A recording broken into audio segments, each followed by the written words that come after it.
Beberapa waktu yang lalu kita sudah bikin video bocoran spesifikasi Redmi Note 11 Global Series yang dirilis tanggal 26 Januari. Dan kini perilisannya sudah dilakukan guys. Dari info bocoran spek di video bocoran kemarin, ternyata acara perilisan Redmi Note generasi terbaru ini cukup mengejutkan sekaligus melegakan guys. Karena spek yang dibawa ternyata lebih bagus dari yang kemarin dibocorkan. What? Serius?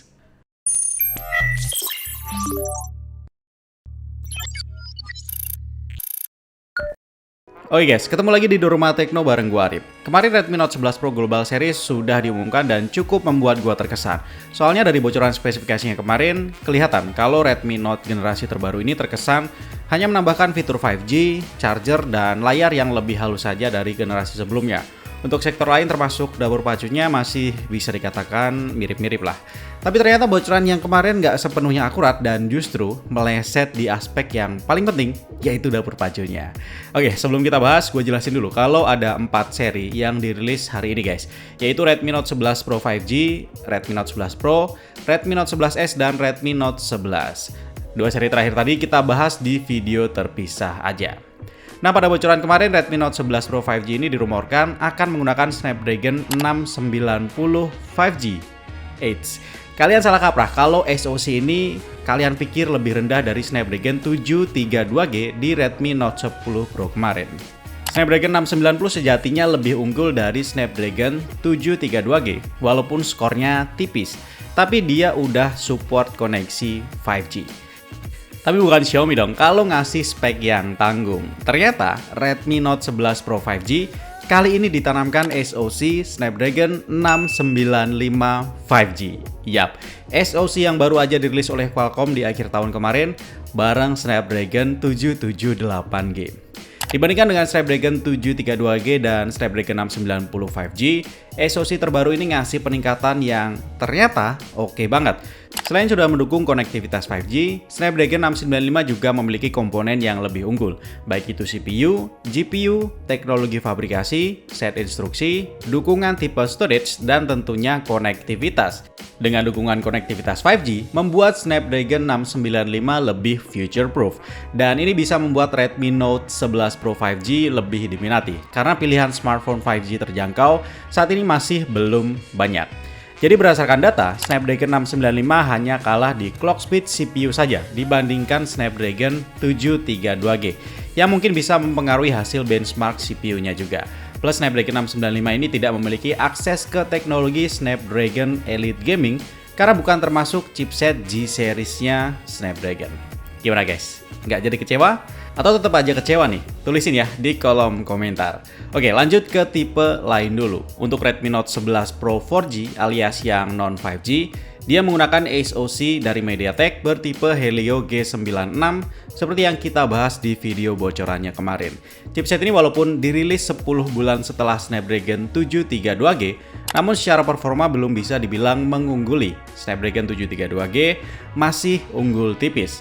Secara data, Helio G96 hanya unggul di set instruksi dan clock speed GPU yang sedikit lebih tinggi. Selanjutnya masih di bagian dapur pacunya, kedua smartphone ini sama-sama menggunakan RAM LPDDR4X, memori UFS 2.2, dan dukungan ekspansi memori sampai 1 TB.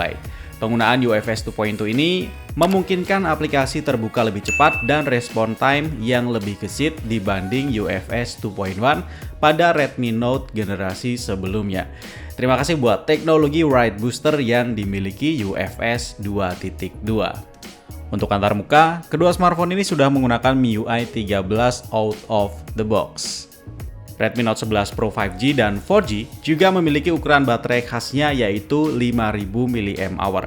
Namun kali ini dukungan pengisiannya meningkat menjadi 67 Watt guys. Pengisian cepat 67 Watt ini udah setara dengan yang digunakan di smartphone flagship. Bahkan Xiaomi 12 dalam paket pembeliannya juga menyertakan adapter charger 67 Watt. Kedua smartphone ini juga menggunakan sistem pendingin liquid cooling untuk menjaga suhu smartphone saat charging dan penggunaan. Dan untuk NFC, tentunya tergantung dari market region masing-masing. Biasanya di Indonesia bakalan dapat fitur yang satu ini. Oke, beralih ke bagian layar. Kedua smartphone ini menggunakan layar AMOLED seperti generasi sebelumnya. Namun bedanya adalah, kali ini layar ini akan tampil lebih halus lagi berkat refresh rate-nya yang sampai 120 Hz. Penggunaan refresh rate yang tinggi ini memungkinkan layar smartphone menampilkan transisi yang lebih mulus lagi saat browsing, bersosial media, dan mengakses tampilan antar muka. Layar pada kedua smartphone ini juga ditingkatkan responsivitasnya guys. Kini meningkat menjadi 360 Hz, yang artinya ini sudah setara dengan smartphone gaming beberapa tahun lalu. Hal ini menjadikan Redmi Note 11 Pro Series sebagai Redmi Note dengan layar paling responsif saat ini. Layar yang lebih responsif akan memberikan respon gerakan yang lebih cepat dan bakal kepake banget buat main game-game seperti PUBG Mobile, MOBA, dan lain-lain. Layar ini berukuran 6,67 inci, resolusinya Full HD+, punya kecerahan puncak 1200 nits, kontras rasio 4,5 juta banding 1, DCI P3 Color Gamut, dan dibekali dengan beberapa aspek penunjang kenyamanan mata seperti sertifikasi layar dari SGS Eye Care, mode reading 3.0, dan sunlight display.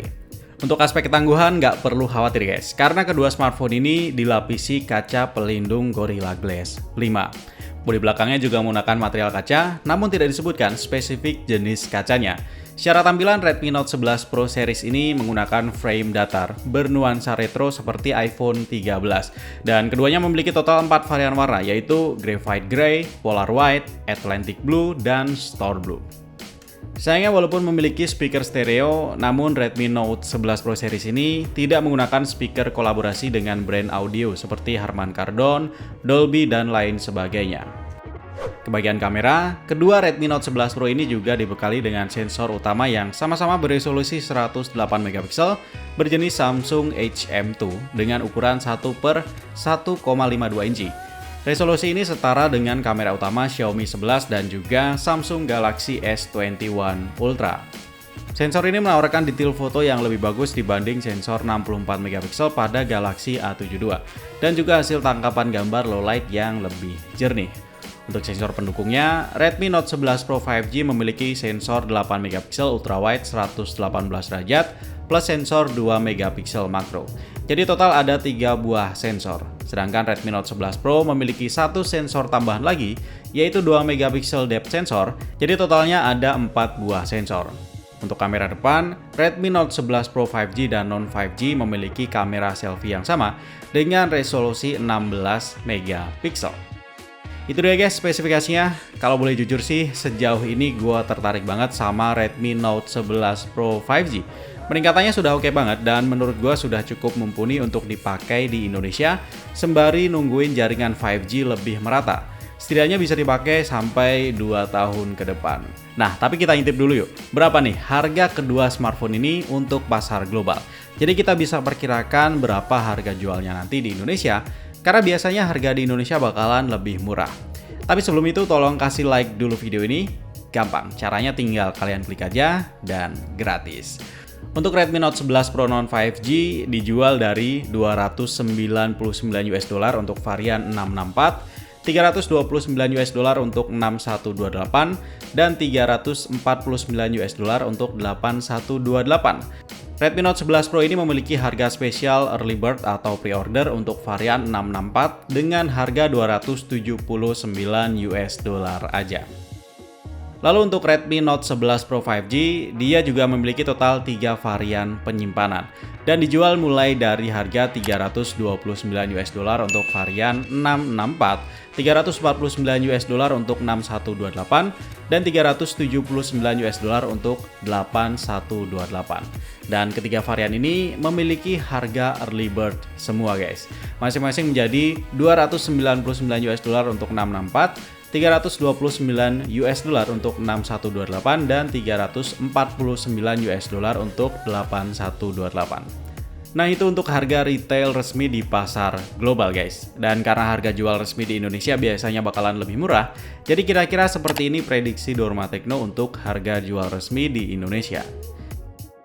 Gimana guys? Worth it atau enggak?